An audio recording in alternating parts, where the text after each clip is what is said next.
আসসালামু আলাইকুম প্রিয় দর্শক, আসন্ন নির্বাচনে অনেক দিক থেকে এটা কিন্তু একটা অন্য আগের যে নির্বাচনগুলি ছিল তার চেয়ে একটা ব্যতিক্রমী নির্বাচন। যেমন এইবার দুটো নির্বাচন হচ্ছে, গণভোট হচ্ছে এবং জাতীয় সংসদ নির্বাচন হচ্ছে। এবারই প্রথমবারের মতো আমাদের এখানে পোস্টাল ভোট পড়ছে। এগুলি আসলে একটা অসাধারণ একটা বিষয়, এগুলি কখনো আগে হয়নি। আমাদের এখানে পোস্টাল ভোটের সিস্টেমটা ছিল না। এখন এই পোস্টাল ভোট নিয়ে কিন্তু নানা ধরনের মানুষের মধ্যে বিভ্রান্তি এবং মানুষের মধ্যে এক ধরনের সন্দেহ তৈরি হয়েছে, বেশ স্ক্যান্ডালও কিন্তু হয়েছে। আপনারা জানেন যে পোস্টাল ভোট জিনিসটা কি, সেটা আগে একটু বলে নিই। সবাই জানেন, তবু আমি আরেকবার বলি যে ভোটের দিন সশরীরে অনেকে ভোট দিতে পারেন না, বিভিন্ন কারণেই পারেন না।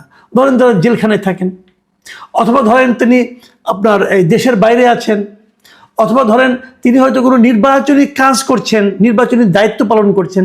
যেমন ধরেন ওদিন পুলিশ, অথবা আপনার বিজিবি, অথবা আর্মি, অথবা যারা নাকি সরকারি কর্মকর্তা, তারা তো সবাই কোনো না কোনো ভোট কেন্দ্রে হয় প্রিজাইডিং অফিসার নাহলে পোলিং অফিসার থাকছেন। এখন মনে করেন একজন পুলিশ, সে হয়তো তার বাড়ি হয়তো মনে করেন ময়মনসিংহ ধরা যাক, কিন্তু তার চাকরির কারণে সে এখন পোস্টিং হলো দিনাজপুরে। উনি কিন্তু দিনাজপুরে ভোট কেন্দ্রে পাহারা দিচ্ছেন। তো উনি তো ময়মনসিংহ, উনি হয়তো ময়মনসিংহের ভোটার, তো উনি কীভাবে ভোট দিবেন? তো এই যে ভোটগুলো দূরে যারা আছেন, তারা একটা সিস্টেমে আছে যে পোস্টালভাবে ভোট দেন। মানে তাদের কাছে আগেই নির্বাচন কমিশন একটা ব্যালট পেপার পাঠিয়ে দেন তার এলাকার, সেই ব্যালট পেপারে তারা ওখানে সিল দেন অথবা টিক চিহ্ন দেন, দিয়ে ওইটা আবার সিলগালা করে পাঠিয়ে আবার ইলেকশন কমিশনের কাছে পাঠিয়ে দেন। তো ইলেকশন কমিশন ওটা খুলে দেখেন যে কিভাবে ভোটটা আছে, এবং যার যার আসনের তার আসনের যে অন্য ভোট আছে সেগুলোর সঙ্গে যোগ করেন, এভাবে করেন। এবং এই কাজটা করতে হয় কি, এই ভোটটা আসতে হয় যখন তারা আগে ওই ইলেকশনে যে ভোটগুলো যেদিন গুনবেন ওই দিনের মধ্যে আসতে হবে, ওই দিনের আগে আসতে হবে। তাহলে ওইগুলো আবার তারা ওই সেন্টারে পাঠিয়ে দিচ্ছেন, দিয়ে তারপরে ওনারা ওই ভোটগুলিকে হিসাবের মধ্যে নেন। এভাবেই তারা একজনকে নির্বাচিত করেন অথবা করেন না। কিন্তু প্রত্যেকটা ভোটারের একটা শান্তি থাকে যে আমার ভোটটা তাহলে কাউন্ট হলো। এটার দাবিটা অনেকদিন আগের থেকে ছিল, কিন্তু এই দাবিটা এবারই প্রথম পূরণ হচ্ছে পোস্টাল ভোট। এখন বিদেশে যে পোস্টাল ভোটগুলো গিয়েছে, আপনারা জানেন এর মধ্যে বেশ এগুলো নিয়ে স্ক্যান্ডাল হয়েছে। একাধিক মধ্যপ্রাচ্যের একাধিক দেশে দেখা গেছে যেগুলো যার যার ঠিকানায় যাওয়ার কথা, কিন্তু তার ঠিকানায় আর পৌঁছতেছে না। পৌঁছতেছে এক জায়গায় পৌঁছছে, এক জায়গায় হয়তো 100-150 ভোট একটা ঠিকানায় গিয়েছে, ওইখান থেকে যার যারটা নিয়ে যাচ্ছে, অথবা কেউ ওখানে বসেই পূরণ করতে বলা হচ্ছে। কোনো একটা পলিটিক্যাল পার্টির যারা কর্মী হয়তো তাদের কাছে গিয়েছে। এই ধরনের নানা ধরনের স্ক্যান্ডাল কিন্তু আমরা দেখেছি। এর বাইরে আরেকটা যে কাজ ঘটেছে সেটা হলো দেশে যারা পোস্টাল ভোট পেয়েছে, যারা নাকি সরকারি চাকরি করেন, অথবা যারা সশস্ত্র বাহিনীতে চাকরি করেন, যারা পুলিশে চাকরি করেন, তো এরাও কিন্তু পোস্টাল ভোট দিচ্ছে। এদের কাছে অলরেডি পোস্টাল ভোট গিয়েছে। এটা কীভাবে গিয়েছে সেটাও আমি বলি। তারা আগে একটা অ্যাপ ছিল সরকারের, সেই অ্যাপের মাধ্যমে তারা ওই নাম নিবন্ধন করেছে। আগে এটার নাম ছিল পোস্টাল ভোট বিডি, এরকম একটা অ্যাপ তৈরি করেছিল। সেই অ্যাপের মাধ্যমে যার যার নাম রেজিস্ট্রেশন করার পর তারপর তাদের ঠিকানায় একটা করে ব্যালট পেপার গিয়েছে। আমার কাছে গত 2 দিনে বেশ কয়েকজন অভিযোগ করেছেন, যারা নাকি দেশের মধ্যে আছেন, অভিযোগ করেছেন যে তারা এই পোস্টাল ব্যালটটা নিয়ে বেশ টেনশনে আছেন। তো আমি বললাম, ভাই কেন, আপনার টেনশনটা কেন? তো ওনারা বললেন যে আমার কাছে যে কাগজটা, যে খামটা পাঠিয়েছে নির্বাচন কমিশনের পক্ষ থেকে, সেই খামের মধ্যে যে কাগজগুলো আছে সেগুলোর মধ্যে আমি যদি পূরণ করতে যাই তাহলে আমার পরিচয়টা প্রকাশ হয়ে যেতে পারে। তাহলে তারাকে আমি বলি তাদের কাছে কী কী পাঠানো হয়েছে। আমাকে 2 জন লোক অলরেডি পাঠিয়েছেন, তাদের পুরো ফর্মটা পাঠিয়েছেন, কিভাবে কি হয়েছে না আমি আপনাদের দেখাই। প্রথমে একটা খামের মধ্যে, নির্বাচন কমিশনের একটা খামের মধ্যে ওনাদের কাছে একটা ব্যালট পেপার গিয়েছে, মানে একটা খাম গিয়েছে। ওই খামটা খুললে পর তার ভেতর থেকে একটা আপনার একটু কালার, পিঙ্ক কালারের একটা ব্যালট পেয়েছে, এবং ওটার মধ্যে গণভোট লেখা। এরকম আপনারা দেখেন এই গণভোট, এখানে হ্যাঁ অথবা না লিখতে হবে। এখানে 4টা অপশন দেওয়া, প্রশ্ন দেওয়া আছে। এই 4টা প্রশ্নের একটাই হ্যাঁ হবে, অথবা না দিলে একটাই না দিতে হবে। না দিলে আপনি এগুলি একটাও পাবেন না, হ্যাঁ দিলে যেগুলো আপনি এর মধ্যে চান না সেটাও আপনাকে পাবেন, সব আপনি পাবেন। এই হলো গণভোটের ব্যালট পেপার। যাকে এটা নিয়ে অনেক আলোচনা করেছে, এটা নিয়ে আলোচনা করতে চাই না। তারপরে যেটা রয়েছে, যেটা ব্যালট পেপার রয়েছে, এই ব্যালট পেপারের মধ্যে আপনার এখানে উনি যে এলাকার আপনার ভোটার, সে এলাকার প্রার্থীদের মানে আপনার একটা প্রতীক আছে এবং নামও আছে। বাট এখানে নিরাপত্তার স্বার্থে আমি ওই সবগুলো মানে এমনভাবে এটা দেখাচ্ছি আপনাদেরকে, যাতে নাকি ওই ক্রমিক নাম্বারটা আপনারা না পান, না দেখেন, এবং ওনার নামগুলিও না দেখেন, যাতে আপনি বুঝতে না পারেন যেটা কে পাঠিয়েছে অথবা কোন এলাকার ভোটার, সেই জন্য বুঝতে না পারেন। এই জন্য আমি এরকম আপনার নমুনাটা দেখালাম কেবল। এবং তারপর যেটা পেজটা আছে, এটাকে বলা হচ্ছে যে একটা মানে আপনার ঘোষণার মতো। এবং এটাই হলো গিয়ে সবচেয়ে বড় সমস্যা, যে কথাটা আমি বলতে চেয়েছি বারবার, যে এটা নিয়েই আমাদের ওই যিনি আমাকে এটা পাঠিয়েছেন তিনিও বলছেন, এটা হলো ভোটদাতা কর্তৃক একটা ঘোষণা। এটা ফর্ম নম্বর 8। এখানে যে ঘোষণাটা আছে এটাই হলো সবচেয়ে ভয়ঙ্কর। এখানে কি বলা হয়েছে সেটা আপনাদের আমি একটু পড়ে শোনাই। এখানে লেখা হয়েছে, আমি এত দ্বারা ঘোষণা করেছি যে উপরোক্ত নির্বাচনের এত এত এত ক্রমিক নম্বর সম্বলিত পোস্টাল ব্যালট পেপার এবং গণভোটের পোস্টাল ব্যালট পেপার যে ভোট বা দাতার নিকট প্রেরণ করা হয়েছে, আমি সেই ব্যক্তি। ওকে, বলতেছে আমি নির্বাচন কমিশন কর্তৃক প্রতীক বরাদ্দের পর আমার নির্বাচনী এলাকার প্রার্থী ও প্রতীক দেখিয়া এবং গণভোট সংক্রান্ত প্রশ্ন পড়িয়া সজ্ঞানে জাতীয় সংসদ নির্বাচন ও গণভোটের পোস্টাল ব্যালটের পেপারে টিক অথবা ক্রস চিহ্ন দিয়া কারো দ্বারা প্রভাবিত না হইয়া এবং গোপনে ভোটদান করিয়াছি, এই উনি ঘোষণা দিলেন।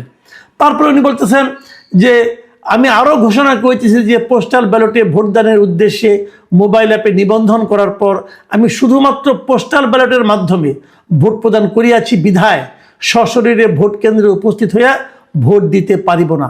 এ বিষয়ে আমি এও সতর্ক আছি যে এই ধরনের কোনো চেষ্টা নির্বাচনী আইন বহির্ভূত বলে গণ্য হইবে। এমনটি করিলে আমার বিরুদ্ধে প্রচলিত আইন অনুযায়ী ব্যবস্থা গ্রহণ করা যাইবে। আমি আরও ঘোষণা করিতেছি যে আমার ভোটের গোপনীয়তা রক্ষা করিব। মানে উনি ওনার ভোটের গোপনীয়তা রক্ষা করবেন, এই ঘোষণা উনি করছেন।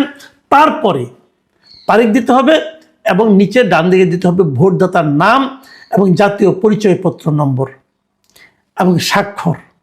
কথাটা খেয়াল করেন। তার মানে যে এগুলি সবগুলি পরে আবার আরেকটা ইনভেলপ তাকে দিয়েছে, হলুদ রঙের ইনভেলপ, সেই ইনভেলপে করে ভরে সিলগালা করে পাঠিয়ে দেবেন নির্বাচন কমিশনের কাছে, রিটার্নিং অফিসারের কাছে, সে চলে যাবে। ফাইন।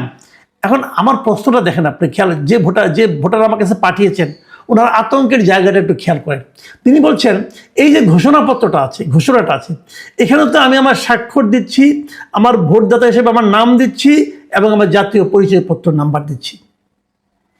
তাহলে আমি বলছি যে এই ভোটটা আমার ভোট। আমি কার কাছে পাঠাচ্ছি? নির্বাচন কমিশনের কাছে পাঠাচ্ছি। নির্বাচন কমিশনে কেউ না কেউ এটা খুলবে।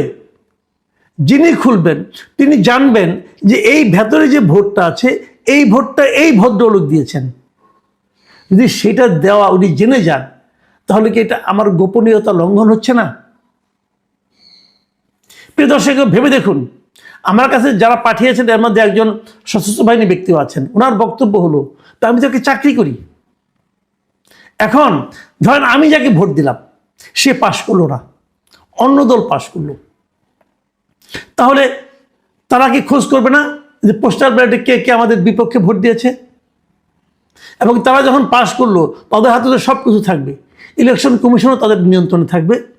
তারা যদি ইলেকশন কমিশনের কাছে চায় যে পোস্টাল ব্যালটে এই সরকারি কর্মকর্তা কর্মচারীদের মধ্যে কে কে আমাকে ভোট দেয় নাই, তাদের একটা তালিকা তুমি পাঠাও, আপনি তো বলবেন ইলেকশন কমিশন সেটা পাঠাতে বাধ্য না। হ্যাঁ, বাধ্য না, কিন্তু আমি তো বলি বাংলাদেশের যে প্র্যাকটিস, বাংলাদেশের যে কালচার, সেখানে তো তারা আরও আগে ভাগে পাঠাবে যে আমি কত অনুগত আপনার, দেখেন সব তথ্য আপনাকে দিয়ে দিচ্ছি, এটা তো করবে।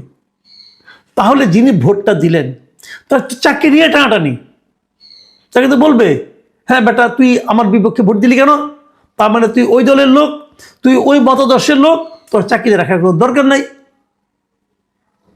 তাহলে ভোটের গোপনীয়তাটা কোথায় থাকলো? এবং এই পোস্টাল ব্যালটের মাধ্যমে ভোট দেওয়াটা, প্রত্যেকটা লোক সে তো একটা ভোট দিতে পারলো, কিন্তু তার তো চাকরিটাই রিস্কে পড়ে গেল। মানে আমি বুঝতে পারি না, এটা কি নির্বাচন কমিশন ইচ্ছাকৃতভাবে করেছেন, নাকি নির্বাচন কমিশন এই কাজটা করেছে আনার এই মতো না বুঝে? যদি না বুঝে করেন তাহলে এই অবুঝ নির্বাচন কমিশন তো একটা নির্বাচন করতে পারবে না। আর যদি ইচ্ছা করে থাকেন তাহলে তো এই পক্ষপাত দুষ্ট নির্বাচন কমিশন আমাদের জন্য একটা বিপদ। আমরা যাবো কোথায়? এরই মধ্যে আপনারা জানেন হা না ভোট নিয়ে কী কেলেঙ্কারি হয়ে গেছে। সরকার হার পক্ষে ভোট দেওয়া যারা মানুষকে প্রভাবিত করেছে, নির্বাচন কমিশন প্রথম কিছু বলে নাই, পরে বলে যে এটা নাকি দণ্ডনীয় অপরাধ। তো যারা দণ্ডনীয় অপরাধ করেছে তারাই তো আমার রিটার্নিং অফিসার। তো যে লোক এরকম অপরাধ করতে পারে, পক্ষপাতমূলক অপরাধ করতে পারে, তাকে আমরা রিটার্নিং অফিসার হিসেবে রাখেন কিভাবে? এই সমস্ত প্রশ্নের উত্তর কে দিবে? আমি মনে করি এই ধরনের যে ব্যালট পেপার, পোস্টাল ব্যালট, এই ব্যালট পেপারটা আমি মনে করি এখনই বন্ধ করা উচিত। কারণ যে ব্যালট পেপারের মাধ্যমে, যে সিস্টেমের মাধ্যমে ভোটারের গোপনীয়তা থাকে না। দেখুন, আপনারা ভাবুন একবার, যখন আপনি ব্যক্তিগতভাবে যখন ভোট দিতে যান, আপনাকে কিন্তু মুড়িটা ছিঁড়ে আপনাকে দেওয়া হয়, যেটার মধ্যে আপনি সিল মারেন, ওটার আশেপাশে কোথাও আপনার নাম নাম্বার কিচ্ছু নেই। ওটা নিয়ে আপনি ব্যালট বাক্সের মধ্যে ঢুকাই দেন। ঢুকানোর পর আপনি নিজেও খুঁজে বের করতে পারবেন না কোনটা আপনার। ইলেকশন কমিশনও বুঝতে পারবে না আপনি কে কোন ভোট দিল। যেখানে এরকম গোপনীয়তা, সেই গোপনীয়তার কতটুকু এই পোস্টাল ব্যালটে রক্ষিত হলো? কিছুই হলো না। বরং পোস্টাল ব্যালটে আপনি ক্লিয়ার করে দিলেন যে এই ভোটটা আপনি দিয়েছেন এবং তার প্রমাণ থাকলো। এ কেমন কথা হলো? আমি জানি না আমাকে যারা পাঠিয়েছেন তাদের এই উদ্বেগ নির্বাচন কমিশনকে অথবা সরকারকে স্পর্শ করবে কিনা, কিন্তু আমার মনে হয় এটা একটা জরুরি বিষয়। এই ব্যাপারে সরকারের একটা ভূমিকা নেওয়া উচিত, বক্তব্য দেওয়া উচিত। নির্বাচন কমিশনের কাছ থেকেও এই ব্যাপারে আমি একটা বক্তব্য আশা করি। প্রিয় দর্শক, এখন এ পর্যন্তই। আল্লাহ হাফিজ।